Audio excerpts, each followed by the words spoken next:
Hello everyone, আজকে আমরা system development life সাইকেলের মডেলগুলো সম্পর্কে আলোচনা করব। সো এসডিএলসি বা সিস্টেম ডেভেলপমেন্ট লাইফ সাইকেল এটা কি? এটা হচ্ছে একটা blue print for the entire project. So এটা একটা conceptual model which includes policies, procedure for developing or altering system throughout their life cycle. এটা একটা কনসেপচুয়াল মডেল যেখানে পলিসি প্রসিডিওর থাকবে, যেগুলোকে ফলো করে একটা সিস্টেম ডেভেলপ করা যাবে, অল্টারিং সিস্টেমটা পরিবর্তন হবে through out the life cycle. এই কারণে এটাকে বলা হয় ইটারেটিভ ডেভেলপমেন্ট সাইকেল। এখানে আমরা অলরেডি ছয়টা ধাপের কথা আমরা আলোচনা করেছি, ছয়টা step. First planning, second analyse, third design, fourth deploy, fifth implementation, sixth হচ্ছে মেনটেন।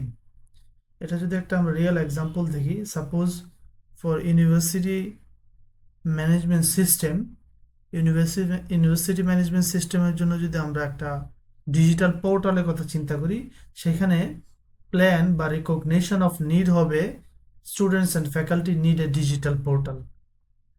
সো প্ল্যানটা বা রিকগনিশন অফ নিডটা হচ্ছে what we need, identify the need. এটি হচ্ছে recognition of recognition step or plan step. Second হচ্ছে ফিজিবিলিটি। ফিজিবিলিটি স্টাডিতে আমরা budget, infrastructure and benefits এগুলা নিয়ে এখানে ডিসকাস করা হবে। অর্থাৎ ইউনিভার্সিটি ম্যানেজমেন্ট সিস্টেমের সেকেন্ড স্টেপটাই হবে ফিজিবিলিটি স্টাডি। সেখানে আমরা বাজেট, ইনফ্রাস্ট্রাকচার এগুলো চেক করা হবে। অর্থাৎ আমাদের রিকগনিশন অফ নিডে স্টুডেন্ট এবং ফ্যাকাল্টিদের জন্য যে ডিজিটাল পোর্টাল থাকা দরকার, সেটার মধ্যে কি কি আমাদের বাজেট এবং ইনফ্রাস্ট্রাকচার অনুযায়ী ইমপ্লিমেন্ট করা যাবে।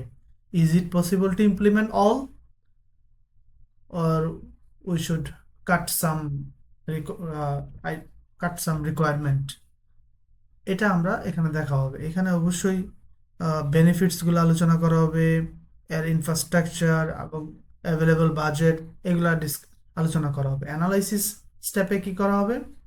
অ্যানালাইসিস স্টেপে আমাদের কালেক্ট দ্য রিকোয়ারমেন্টস, অর্থাৎ এখানে পুরো ডিটেলস অ্যানালাইসিস করা হবে। অর্থাৎ সিস্টেমটা আমরা ফিজিবিলিটি স্টাডির পরে যে রিকোয়ারমেন্টগুলো আমরা ফিক্স করলাম, সেগুলার সেগুলার আমরা ডিটেল অ্যানালাইসিস করতে হবে। অর্থাৎ ইউনিভার্সিটি ম্যানেজমেন্ট সিস্টেমের ক্ষেত্রে অ্যাটেন্ডেন্স, গ্রেড, ফ্যাকাল্টিদের জন্য আলাদা পোর্টাল, স্টুডেন্টদের জন্য আলাদা, ফাইন্যান্সিয়াল ম্যানেজমেন্ট, এই যে ডিটেল অ্যানালাইসিস করে কি কি অ্যাকচুয়াল রিকোয়ারমেন্ট আমাদের আসলে বিফোর ডিজাইন আমাদের ফিক্স করতে হবে, এটাই অ্যানালাইসিস স্টেপে এটা ফিক্স করা হবে। ডিজাইনে ডিজাইনে অবশ্যই ডাটাবেস, স্টুডেন্ট অ্যালামনাই মডিউলস, এই ধরনের টিচারদের, অ্যাডমিনিস্ট্রেশন স্টাফদের, অর্থাৎ ডিজাইন স্টেপে পুরো ওভারঅল একটা ডিজাইন কমপ্লিট করতে হবে, যাতে ডাটাবেসের সাথে ডাটাবেসের সাথে আদার কম্পোনেন্টের কী কী কানেকশন হবে সেগুলো থাকবে। ইমপ্লিমেন্টেশনে অবশ্যই কোড এবং বিল্ড করে এটা ডেপ্লয় করতে হবে পোর্টাল হিসেবে। দেন মেনটেনেন্সে ইউজার যখন ইউজ করতে থাকবে আফটার ইমপ্লিমেন্টেশন, দেন কোনো ধরনের বাগ পেলে মেনটেনেন্স স্টেপে এটা ফিক্স করা হবে এবং রেগুলার আপডেট থাকবে। সো এটাই হচ্ছে ইউনিভার্সিটি ম্যানেজমেন্ট সিস্টেমের ছয়টা স্টেপ। এই বেসিক যে ছয়টা স্টেপ এসডিএলসির, এই ছয়টা স্টেপ আমরা যে এখনকার বেশ কয়েকটা মডেল দেখব। ফার্স্ট যে মডেলটা ওয়াটারফল মডেল, সেইখানে এই ধরনের স্টেপগুলো থাকবে। বাট প্রত্যেকটা মডেলে আলাদা একটা স্পেশালিটি থাকবে, তাদের কিছু প্রস অ্যান্ড কনস থাকবে এবং তাদের স্পেসিফিক ইউজেস এরিয়া থাকবে। তারা এই মডেলটা কোন ক্ষেত্রে ইউজ করা যাবে সেই বিষয়গুলো থাকবে।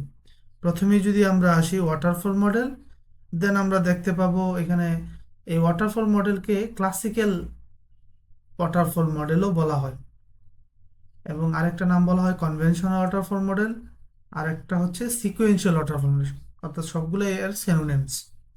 এই ওয়াটারফল মডেলে আমরা দেখতে পাচ্ছি সিকোয়েন্সিয়ালি বেশ কয়েকটা স্টেপ দেওয়া আছে। প্রথমে হচ্ছে রিকোয়ারমেন্ট অ্যানালাইসিস অ্যান্ড প্ল্যানিং, যা আমরা আগেও দেখছিলাম। দেন ডিজাইন, ডিজাইনের পরে ইমপ্লিমেন্টেশন, এগুলো আগে ছিল, ডিজাইন ছিল, দেন ইমপ্লিমেন্টেশন,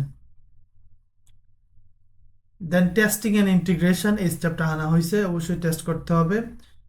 ডেপ্লয়, অর্থাৎ টেস্টিং করে দেন ডেপ্লয় দেন মেনটেনেন্স।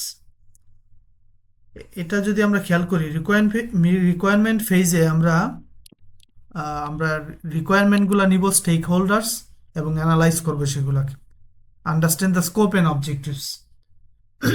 অর্থাৎ এই স্টেপে আমরা আমাদের কি কি রিকোয়ারমেন্ট থাকবে এবং সেগুলোর স্কোপ বা অবজেক্টিভ এরিয়া কি, ডিটেল এখানে অ্যানালাইসিস করা হবে। সেকেন্ডে আমরা ডিজাইন ফেজে যদি আসি, এখানে আমরা দেখতে পাবো once the requirement are understood, then আমরা ডিজাইন ফেজে যাব। ডিজাইন ফেজে কখন যাব? যখন রিকোয়ারমেন্ট ফেজে আমাদের সব স্কোপ অ্যান্ড অবজেক্টিভ ক্লিয়ার, দেন আমরা ডিজাইন ফেজে যাব। এবং ডিজাইন ফেজে ডিটেল ডিজাইন ডকুমেন্ট থাকবে, যে সফটওয়্যার আর্কিটেকচার কী হবে, ইউজার ইন্টারফেস কী হবে, এবং সিস্টেমের কি কি কম্পোনেন্ট থাকবে, এইসব ডিটেলস হচ্ছে আমরা ডিজাইন স্টেপে এটা আমরা এই বিষয়গুলো ফিক্স করব। ডেভেলপমেন্ট ফেজে ইনক্লুডস কোডিং পার্ট, অবশ্যই কোডিং করে দ্য সফটওয়্যার এবং ডিজাইন স্পেসিফিকেশন কমপ্লিট করতে হবে। এই ফেজে ইনক্লুডস ইউনিট, এই ফেজে আমরা ইউনিট টেস্টিংও আমরা করতে পারি। ইউনিট টেস্টিং হচ্ছে প্রত্যেকটা আলাদা আলাদা কম্পোনেন্টগুলোকে কাজ করতেছে কিনা এটা দেখতে পারি। বাট টেস্টিং অ্যান্ড ইন্টিগ্রেশন যে ফেজ আছে সেখানে ওভারঅল, অর্থাৎ সফটওয়্যারটা is tested as a whole, পুরো সফটওয়্যারটা একসাথে টেস্ট করা হবে, অর্থাৎ যাতে করে এটা চেক করতে পারে যে it meets the requirement and is free from defects. অর্থাৎ যে যে রিকোয়ারমেন্ট ছিল সবগুলা এখানে ইমপ্লিমেন্ট করা হয়েছে এবং সবগুলা কাজ করতেছে এবং এটা ফ্রি ফ্রম ডিফেক্টস। ডেপ্লয়মেন্টে once the software has been tested and approved, then আমরা কি করব, এটা ডেপ্লয় করে দিব টু দ্য ইউজার্স বা প্রোডাকশন এনভায়রনমেন্ট। মেনটেনেন্স স্টেপে কি হবে, এটা হচ্ছে ফাইনাল ফেজ বা ফাইনাল স্টেপ, যেখানে এখানে fixing any issues that arise after software has been deployed, ensuring that it continues to meet the requirement over time। অর্থাৎ কন্টিনিউয়াসলি ইউজারের কোনো এক্সট্রা রিকোয়ারমেন্ট, ইউজার কোনো বাগ পেলে, ইস্যু অ্যারাইজ হলে দেন maintenance স্টেপে এটা সলভ হবে। সো এটা একটা লিনিয়ার বা সিকোয়েন্সিয়াল অ্যাপ্রোচ। আমরা দেখতেছি যে এটা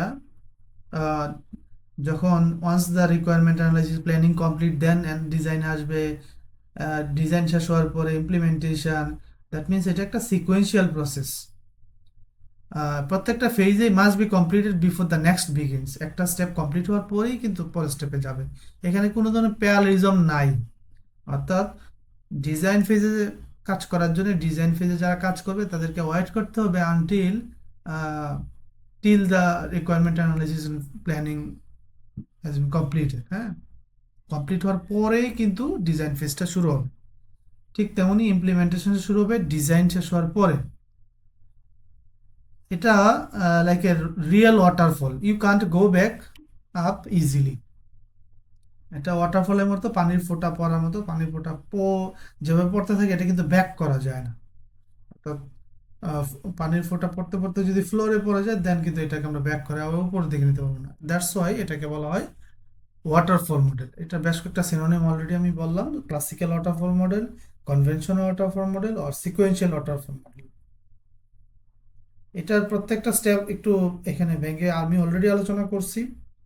রিকোয়ারমেন্টে gathering the needs from stakeholders, ডিজাইনে অবশ্যই আর্কিটেকচার ইউআই ডিজাইন করা হবে, ডেভেলপমেন্টে কোডিং ইউনিট টেস্টিং করা হবে, টেস্টিংয়ে ওভারঅল টেস্ট করা হবে, আর ডেপ্লয়ে রিলিজ টু দ্য প্রোডাকশন। এর অ্যাডভান্টেজ যদি বলি, এই সিকোয়েন্সিয়াল ওয়াটারফল মডেলটা খুবই simple, easy to understand, works well for smaller project. This is an important point. এই মডেলটা ভালো কাজ করবে ওই এরিয়াতে যেখানে যে প্রজেক্টগুলার ছোট, সেই প্রজেক্টগুলোর ক্ষেত্রে এই ওয়াটারফল মডেলটা আমরা ইউজ করে প্রজেক্টটা নিয়ে কাজ করতে পারি। এবং best when requirements are well understood, এটাও ইম্পর্টেন্ট স্টেপ। যেখানে আমাদের রিকোয়ারমেন্টগুলো ফিক্স থাকবে, মানে চেঞ্জ হবে না। অর্থাৎ যখন আমরা ইমপ্লিমেন্টেশন বা শুরু করে দিব বা ডিজাইন করা শুরু করবে, তখন কোনো ধরনের চেঞ্জ, অর্থাৎ before starting the project we have a clear idea যে আমাদের সব কিছু সব রিকোয়ারমেন্টগুলো এখানে ক্লিয়ার থাকবে এবং ওয়েল আন্ডারস্টুড থাকবে। সেই প্রজেক্টগুলোর ক্ষেত্রে আমরা এই ওয়াটারফল মডেলটা ইউজ করতে পারবো এবং ক্লিয়ার মাইলস্টোন, আমাদের অবজেক্টিভগুলোও ক্লিয়ার থাকবে। সেই ক্ষেত্রে আমরা এই ওয়াটারফল মডেলটা ইউজ করতে পারবো।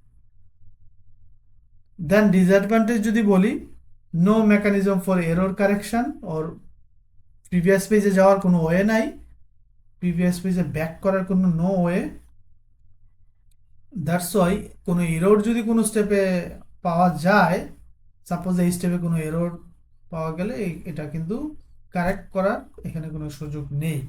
No working software until the very end, শেষ না হওয়া পর্যন্ত এখানে কোনো আমরা